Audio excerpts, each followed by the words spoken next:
देवेंद्र फडणवीस यांनी कांदा उत्पादक शेतकऱ्यांच्या तीव्र भावना लक्षात घेऊन सातत्याने कांदा उत्पादक शेतकऱ्यांवर होणाऱ्या अन्यायाच्या बाबतीत लक्ष घालून तातडीने बैठक घेतली।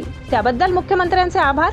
पाशा पटेल समिती ही कुचकामी ठरली, त्यामुळेच कांदा उत्पादक शेतकऱ्यांच्या तीव्र भावना लक्षात घेता जिल्ह्यातील सर्वपक्षीय लोकप्रतिनिधींनी बैठक घेण्यासाठी पुढाकार घेऊन मुख्यमंत्री, उपमुख्यमंत्री छगन भुजबळ, दादा भुसे साहेब, दिलीप बनकर यांनी लक्ष घालून मुख्यमंत्री देवेंद्र फडणवीस यांना तातडीने बैठक घेण्यास प्रवृत्त केले। तसेच लोकसभेच्या प्रवेशद्वारावर नाशिक जिल्ह्यातील खासदार भास्करराव भगरे, राजाभाऊ वाजे, खासदार शोभा बच्चाव, निलेश लंके यांनी कांदा प्रश्नावर गळ्यात कांद्याच्या माळा घालून लक्षवेधी आंदोलन करून देशाचं लक्ष वेधून घेतले।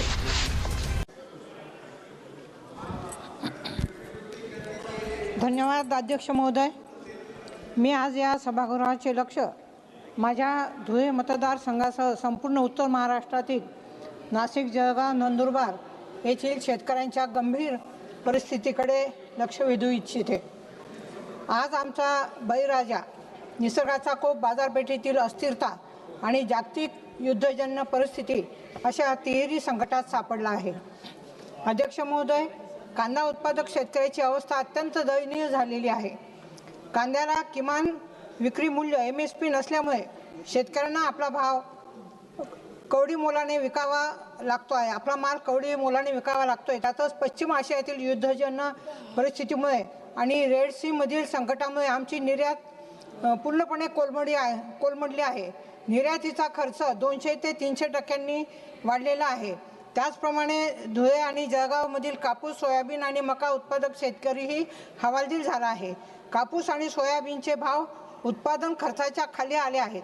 नाशिकचा द्राक्ष बागायतदार आणि जळगावचा केळी उत्पादक शेतकरी युद्ध आणि हवामान बदल या दोन्ही आघाड्यांवर लढत आहे। जानेवारी-फेब्रुवारी 2026 मधील अवकाळी पाऊस आणि गारपिटीमुळे 50,000 हेक्टरपेक्षा जास्त क्षेत्रातील शेतकऱ्यांचं नुकसान झालेलं आहे। अध्यक्ष महोदय, मला या ठिकाणी आपल्या माध्यमातून विनंती करायची आहे की कांद्याला लीगल MSP प्रमाणे हमीभाव हा मिळाला पाहिजे। त्याचप्रमाणे निर्यात वाहतूक जी आहे ती युद्धजन्य परिस्थितीमुळे वाढलेला वाहतूक खर्च सोसण्यासाठी सरकारने 50% फ्रेट सबसिडी द्यावी। त्याचप्रमाणे खरेदी विक्री धुळे आणि उत्तर महाराष्ट्रात नाफेड आणि CCIची खरेदी केंद्रे वाढवून कापूस, सोयाबीन आणि मक्याची 100% खरेदी हमी भावाने करावी। अवकाळी पाऊस आणि जागतिक संकटामुळे नुकसान झालेल्या उत्तर महाराष्ट्रातील शेतकऱ्यांसाठी विशेष पॅकेज जाहीर करावे। अध्यक्ष महोदय, आपण आता जर हस्तक्षेप केला नाही तर उत्तर महाराष्ट्रातील ग्रामीण अर्थव्यवस्था पूर्णपणे उद्ध्वस्त होईल। सरकारने आमच्या अन्नदात्याला या संकटातून बाहेर काढावे अशी मी आपल्या माध्यमातून विनंती करते। धन्यवाद अध्यक्ष महोदय।